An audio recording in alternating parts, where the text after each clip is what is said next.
Bonjour à tous. Écoutez, je vais aujourd'hui vous expliquer les épreuves du grand oral, ce fameux grand oral que, en terminale, vous allez passer à la fin du mois de juin. Vous permettre de bien comprendre les épreuves, dans le but, évidemment, d'obtenir une très bonne note, c'est-à-dire au moins un 16.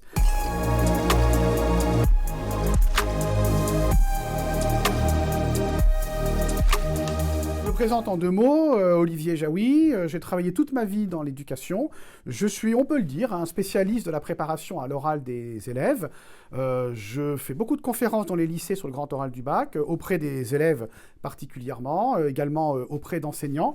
Je dirige une collection qui s'appelle Mission Grand Oral aux éditions Nathan, on a publié 6 titres pour la voie générale, et j'annonce en février un titre pour les STMG. Alors je parle de la collection pas pour faire de la pub, c'est pas l'objectif, mais parce qu'elle m'a permis de beaucoup réfléchir à la méthode du grand oral, bien comprendre les épreuves. J'ai travaillé surtout avec des professeurs de quasiment toutes les spécialités de voie générale, également de STMG, et rencontré également pas mal de profs, de spécialistes, et depuis maintenant 1 an que je fais des confs, puis le retour du premier grand oral en 2021, j'arrive à vraiment, je crois, bien comprendre cette épreuve, pouvoir vous donner aujourd'hui un certain nombre de conseils et vous la présenter. Avant de commencer l'explication des épreuves, je vous rappelle l'objectif de cette nouvelle épreuve du baccalauréat qui n'existait pas auparavant.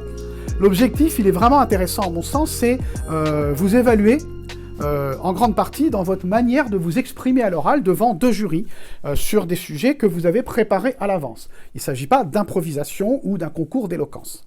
Alors c'est intéressant parce qu'auparavant, l'oral était assez peu évalué au lycée, mais que vous le voyez ou vous allez le voir au fur et à mesure de l'année scolaire, dans vos lycées, on va vous préparer ou vous entraîner ou au moins tenir compte un peu plus qu'avant de l'oral, qui était un petit peu l'oublié du baccalauréat, alors que dans le sup, vous en aurez besoin. Et c'est pour ça que je trouve que de ce côté-là, cette épreuve est très intéressante. Maintenant, je voulais vous rassurer sur l'oral, même si ce n'est pas l'objet de cette vidéo. Vous savez déjà parler. Je le répète dans mes conférences, vous avez 16, 17, 18 ans pour la plupart d'entre vous en terminale, et vous parlez depuis que vous avez 2 ans. Donc ça va, ça fait au moins 14 ans que vous parlez, on vous comprend, donc pas d'inquiétude. On n'attend pas de vous une prestation de grands spécialistes de la communication. Vous n'êtes pas des orateurs professionnels. Et en face de vous, les jurys de profs ne sont pas non plus des responsables spécialistes de la communication. Et donc, bien sûr, ils auront une exigence. Et vous aurez à faire attention. Vous n'êtes pas en train de parler à vos potes ou à votre famille. Vous êtes dans un examen final du lycée. Mais on ne vous demande pas grand-chose de plus que ce que vous savez faire déjà. Donc pas d'inquiétude sur la partie orale. En revanche, ce qu'on va vous demander, et ça c'est normal, ça va être d'avoir préparé le contenu du grand oral, parce que j'insiste là-dessus, l'oral, le grand oral est avant tout une question de contenu. Alors, je vous rappelle d'abord que ce qui justifie la préparation que vous aurez à faire, c'est le coefficient. Coefficient 10 en voie générale, coefficient 14 en voie technologique, STMG, STI 2D et autres, sur 100 coef. Ça veut dire 10% de la note en voie générale, 14% de la note en voie technologique. Et vous pensez bien qu'on ne va pas vous donner une très bonne note sur un coef aussi élevé si vous ne montrez pas que vous avez travaillé. C'est quand même assez logique. Mais en même temps, ce n'est pas une épreuve qui va vous demander des dizaines d'heures de travail. Et vous aurez le temps de la préparer. Le calendrier est plutôt bien pensé, c'est-à-dire que vous passerez l'oral généralement selon les années 22-23 juin jusqu'à début juillet. Si vous n'avez pas de rattrapage, ça sera votre dernière épreuve du lycée, vous êtes en vacances à la sortie du grand oral, et ça peut vous aider, d'ailleurs avec une bonne note, à ne pas être soumis au rattrapage. Et vous allez avoir de toute façon, au minimum, 3 mois après les écrits de spécialité de mi-mars, jusqu'à juillet, ou plutôt fin juin, début du grand oral. Donc au moins ces 3 mois-là vous seront suffisants pour préparer le grand oral, même si je vous recommande, et beaucoup de lycées le prévoient, de réfléchir au moins à votre question, aux questions que vous allez choisir pour le grand oral, et de ne pas attendre le 18 mars. Peut-être avant les vacances de février, pendant les vacances de février, commencez déjà à y réfléchir, mais la préparation des questions fera l'objet d'une autre vidéo que vous trouverez aussi sur le site de Totis.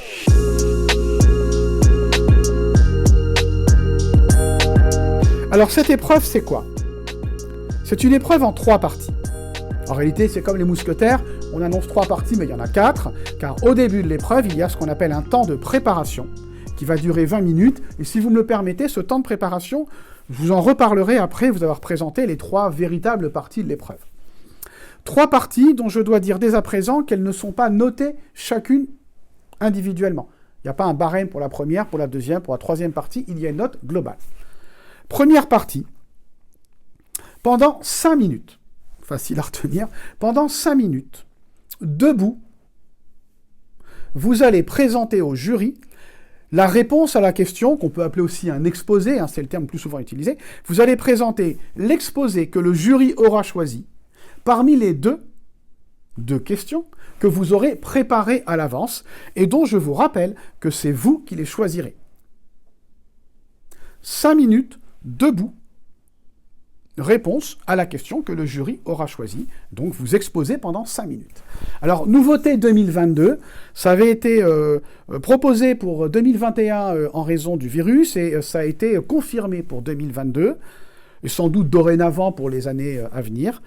Pendant ces 5 minutes d'exposé, auparavant, il était prévu que ce soit debout sans notes. Vous n'aviez rien sous les yeux. La nouveauté, c'est que vous pourrez, pendant les 5 minutes d'exposé, garder sous les yeux des notes que vous aurez rédigées pendant le temps de préparation. Par exemple, un plan, ou vos principaux exemples, ou vos principales sources. Vous pourrez les garder sous les yeux de temps en temps en faisant bien attention à parler au jury et pas être comme ça, la tête derrière les notes et plus personne ne vous voit. Il faut l'éviter. Alors, j'insiste, c'est ce que vous rédigerez pendant le temps de préparation. En aucun cas un plan ou quoi que ce soit que vous sortiriez de votre sac à dos ou de votre cartable. Donc, première partie, debout. J'allais dire debout sans notes, c'est l'habitude, c'était comme ça auparavant. Debout pendant 5 minutes, vous répondez à la question que le jury aura choisie. Question, je le répète, que vous avez préparée d'avance pendant au moins 3 mois. Deuxième partie du grand oral. Vous allez, debout ou assis, c'est votre choix. Donc là, vous pouvez vous asseoir. Normalement, les 2 profs du jury vous demanderont de vous asseoir, vous le proposeront. Si ce n'est pas le cas, vous pouvez tout à fait vous asseoir poliment, vous affalez pas sur la chaise, et en disant aux 2 jurys, si vous me le permettez, je vais m'asseoir. Ils le savent, que vous êtes autorisé à le faire. Ils peuvent oublier de vous le proposer. Après, c'est à vous de voir. Certains disent que debout, on parle mieux, on est plus à l'aise pour respirer. Bon, très sincèrement, pour la suite du grand oral, la question de la respiration, à mon avis, n'est pas majeure. C'est vraiment une question de professionnels qui vont parler pendant beaucoup de temps. Personnellement, je préfère être assis, surtout si devant vous, il y aura une table. Donc, vous n'aurez pas comme ça à gérer vos jambes. Mais vous verrez, à vous de décider, vous avez cette liberté. Les 10 minutes qui vont suivre la présentation de votre exposé de 5 minutes, les 10 minutes qui vont suivre s'appellent la discussion avec le jury autour de l'exposé. En clair, les jurys vont vous interroger à partir du sujet que vous avez développé. D'accord ? Alors, ce sujet que vous allez développer, les questions que les jurys vont vous poser, par exemple, ça va être de mieux expliquer quelque chose. Ils peuvent faire semblant de n'avoir pas compris pour vous pousser à développer. Ils vont probablement vous demander d'insister un petit peu plus sur la raison pour laquelle vous avez choisi ce sujet, qui est un point important. Pourquoi avez-vous choisi le sujet, qui d'ailleurs est un élément qu'on vous demande de décrire déjà dans votre exposé, mais que probablement dans la discussion vous aurez à mieux préciser. Il est très probable, et ça a été confirmé par beaucoup d'élèves ou de profs qui étaient en tout cas présents lors du Grand Oral 2021, qu'on vous demande d'expliquer la manière dont vous avez effectué vos recherches. On en parlera dans une autre vidéo. Beaucoup de recherches sont nécessaires, bien sûr, pour avoir une bonne note au Grand Oral. Et on va vous demander quel site vous avez étudié, éventuellement quel article, quel documentaire, peut-être quel bouquin vous avez lu. On va vous demander également d'expliciter tous les mots, les notions, notamment un peu techniques, que vous avez utilisés, exprimés pendant votre exposé du Grand Oral. Et là, j'insiste sur un point. C'est criminel, c'est inadmissible, si je puis le dire comme ça, que vous utilisiez pendant votre exposé du Grand Oral préparé à l'avance, des mots que vous ne connaissez pas, dont vous ne connaissez pas le sens, que vous ne savez pas expliquer. Parce que vous êtes certain que les jurys vous demanderont d'approfondir, ou vous demanderont d'expliquer peut-être un mot que vous n'avez pas expliqué dans votre exposé. On vous demandera peut-être d'autres exemples, des approfondissements, ou peut-être des contradictions. Le jury pourra un peu vous contredire. Vous aurez donné un avis ou une opinion, on en parlera dans une autre vidéo relative pardon, excusez-moi. Vous voyez, on peut bafouiller, c'est pas bien grave. Vous aurez le droit de bafouiller, je peux vous le dire, dans vos 20 minutes de grand oral, parce qu'il dure 20 minutes en tout, vous allez bafouiller. C'est sûr, ça arrive à tout le monde, et sincèrement, ça ne change rien à la qualité de votre présentation. Vous aurez probablement peut-être donné un avis, imaginons un sujet que vous aurez choisi du type faut-il mieux réglementer ou interdire les éoliennes, on en parle en ce moment. Bah, évidemment, vous aurez donné une opinion, si vous ne l'avez pas donnée, le jury vous la demandera pendant la discussion, et si vous êtes plutôt pour, le jury peut-être vous contredira, et si vous êtes plutôt contre, le jury vous contredira aussi, simplement pour voir si vous avez prévu de discuter la question, et si vous connaissez les arguments inverses que vous aurez évidemment préparés. Et puis, également, pendant la discussion, le jury peut vous poser des questions, par exemple autour des perches, ce que j'appelle les perches, que vous allez tendre au jury, c'est-à-dire dans votre exposé, des petites ruses, dont on parlera dans une autre vidéo, des petites ruses qui vous permettent de pousser le jury à vous poser les questions, dont évidemment vous aurez préparé les réponses. Également, pendant cette discussion de 10 minutes, c'est important, les jurys pourront vous interroger sur des questions de cours, de première ou terminale, sur vos deux spécialités. Par exemple, vous êtes maths physique, vous répondez à l'exposé de maths, on peut vous poser des questions de physique. Alors, plusieurs nuances, parce que je sais que ça ne vous plaît pas cette affaire, ça vous oblige à réviser tous vos cours, c'est volontaire. C'est pour que vous gardiez quand même une révision qui vous servira pour le sup. Premièrement, en 2021, en raison du virus, les lycéens étaient arrivés au grand oral avec des notes de leurs enseignants disant « à cause du virus, on n'a pas étudié ci, on n'a pas étudié ça ». Bon. Premièrement, ça peut arriver en 2022, on ne sait pas encore. À un moment où tourne la vidéo, nous sommes au début du mois de janvier, on est avec Omicron, on ne sait pas trop ce que ça va donner du point de vue de la préparation de vos cours. Mais, plus important que ça, évidemment, si vous avez bien préparé votre sujet, je vous rappelle que la discussion porte sur un sujet que vous avez préparé pendant des mois, que vous avez donc approfondi. On parle de spécialité, vous êtes un spécialiste, vous êtes une spécialiste. Alors vos réponses seront argumentées, elles seront suffisamment étayées. Vous n'allez pas répondre par oui ou par non. Donc vous allez occuper le terrain, si je puis dire habilement, avec votre sujet, et donc les jurys n'auront pas de raison de vous poser beaucoup de questions de cours, peut-être une, peut-être deux, mais pas plus. Et beaucoup d'élèves l'an dernier n'ont eu aucune question de cours. Alors, pas d'impasse pour autant, révisez votre cours, mais jouez plutôt la carte du sujet que vous avez préparé, sur lequel il n'y a pas de surprise à attendre. Alors, il est prévu également, depuis l'année dernière, ça a été confirmé pour cette deuxième session, et donc sans doute pour les suivantes, que vous pourrez éventuellement, pendant la discussion, avoir accès à un tableau ou un paperboard, à la demande du jury. C'est pas vous qui allez dire « je vais écrire au tableau ». Bon. Je vous l'indique parce que ça apparaît de plus en plus, l'information circule. Ne comptez pas trop dessus. D'abord parce que le jury ne peut ne pas vous le demander, tout simplement. Parce que l'année dernière, en 2021, dans pas mal d'établissements, dans certaines salles, il n'y avait pas de tableau. Il n'y a pas la place, ou pas le temps, ou il n'avait pas prévu, il n'y avait pas de craie.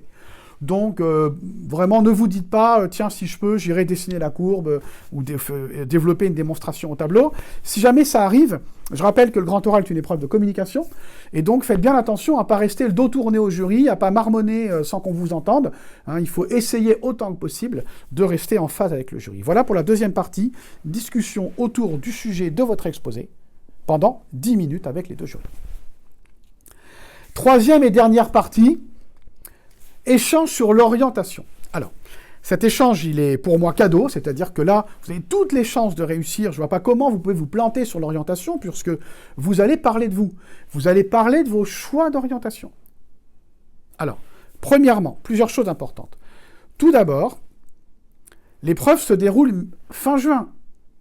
Donc, Parcoursup, vous avez effectué tous vos choix, vos démarches ont été faites, et vous allez donc être interrogé à partir du 22-23 juin, à un moment où les 2/3 d'entre vous saurez déjà où vous irez, parce que Parcoursup, les résultats, c'est fin mai, début juin.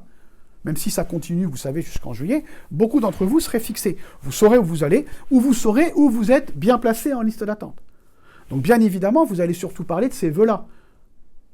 Les vœux sur lesquels vous êtes encore en course, ou là où vous allez aller. Vous n'avez pas besoin de préparer à l'avance vos 10 vœux et vos 20 sous-vœux. Aujourd'hui, quand on tourne cette vidéo, ou quand vous allez étudier ou regarder cette vidéo, vous êtes peut-être encore en train de vous poser des questions sur Parcoursup, mais vous ne les poserez plus. Alors je vous recommande, puisqu'on est sur le site de Totis, évidemment, plein de vidéos explicative, des contacts possibles avec des étudiants, plein d'informations sur les formations, profitez-en. Parce que là aussi, à coup sûr, on va vous demander comment vous êtes-vous informé, comment vous êtes-vous renseigné, qu'est-ce qui vous intéresse dans cette formation, pourquoi ce métier, quel est ce débouché, est-ce que vous savez ce qui se passe dans ces études? Des questions toutes simples du type comment on y entre, comment on en sort, combien de temps ça dure. Donc vous devez avoir préparé pour chacune, ou peut-être 2, 3 grands maximum, formations qui vous intéressent, peut-être une seule si vous savez où vous allez. Vous devez être capable d'en parler, de dire pourquoi elle vous intéresse. Et j'insiste sur un point. Vous n'avez pas à vous justifier. Je vois dans les conférences que je peux faire dans les lycées, et on en a fait plusieurs avec Totis, on nous pose la question, oui, mais si le jury trouve que c'est pas une bonne idée que j'aille en BTS, le jury, il n'a pas à juger de vos choix d'orientation, ils vous appartiennent, c'est personnel. On ne voit pas un jury dire « Ah bah maintenant que je vous connais depuis 10 minutes, je vous aurais bien vu en fac d'éco ou en prépa ECG, HEC. » Ça n'a pas de sens. Vous ne devez pas vous justifier, vous devez simplement expliquer vos choix. Autre point extrêmement important, et Totis vous permettra d'avoir une information qui encore n'a pas tout à fait circulé.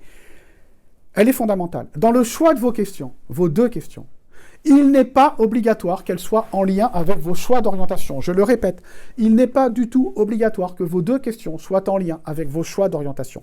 Pourquoi j'insiste? Parce qu'au moment de la définition du grand oral, en février 2020, il était prévu que les 2 questions soient en relation avec les choix d'orientation. On avait été nombreux à trouver que c'était une contrainte un peu trop compliquée, que ça allait vous imposer de faire un peu d'acrobatie pour trouver des sujets en rapport avec votre orientation. Fort heureusement, le ministère a entendu, et donc cette contrainte a été levée.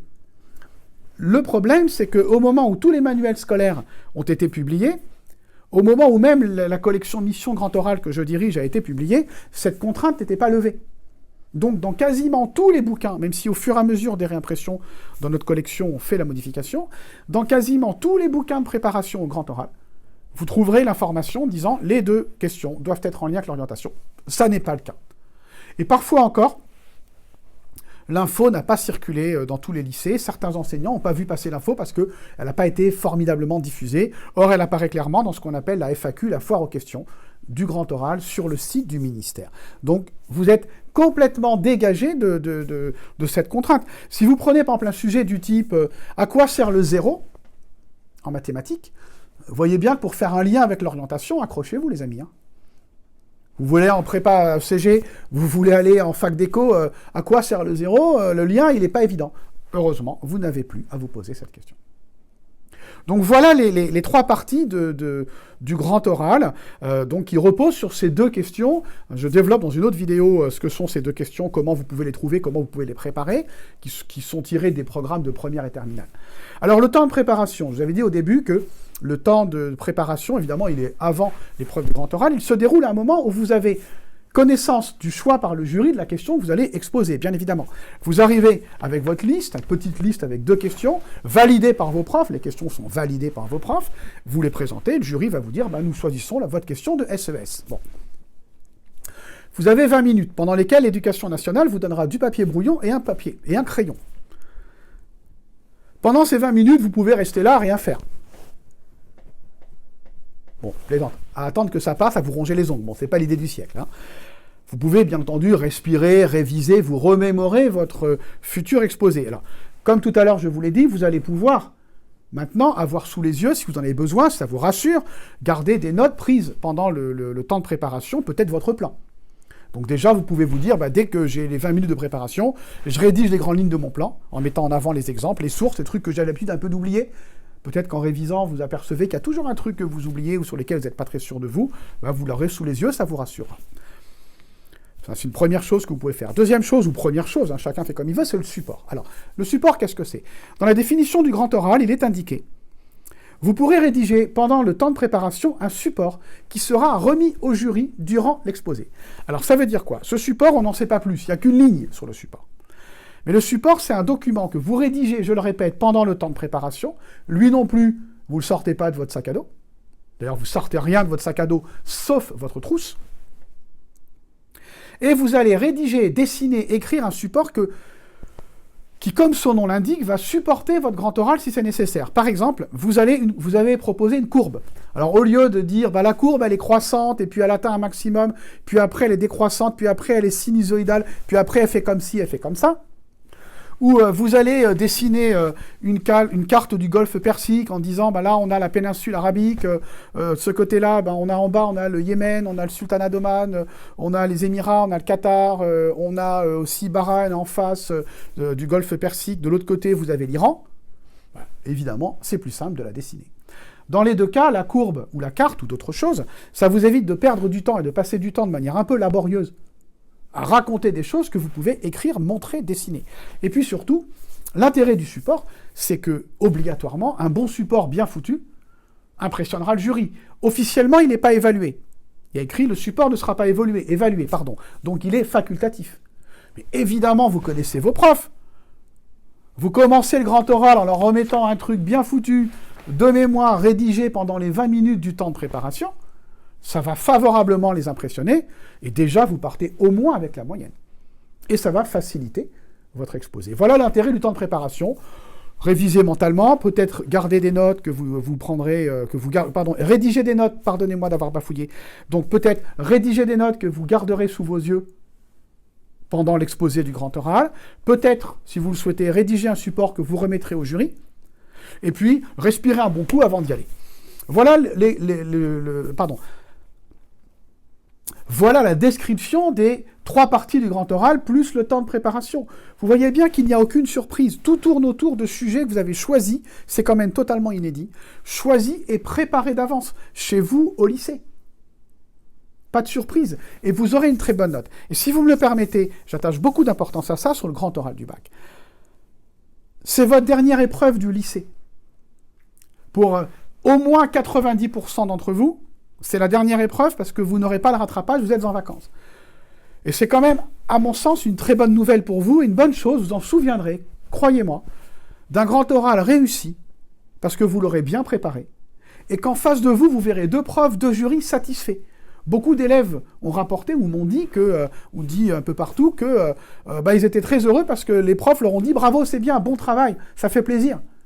Et franchement, terminez votre lycée sur une bonne note, sans jeu de mots, à la fois une bonne note, au moins 16, et puis le sentiment, la satisfaction d'avoir réussi. Et pour ceux d'entre vous qui peut-être se disent « Je ne suis pas à l'aise à l'oral », vous apercevoir que quand vous préparez, quand vous connaissez votre sujet, l'oral se passe très bien et que, contrairement à ce que vous pensiez, vous êtes à l'aise à l'oral. Donc voilà, j'espère vous avoir bien expliqué les épreuves. Vous trouverez d'autres vidéos et des articles que j'ai rédigés pour TOTIS sur le grand oral du bac qui vous permettront de le réussir. À bientôt!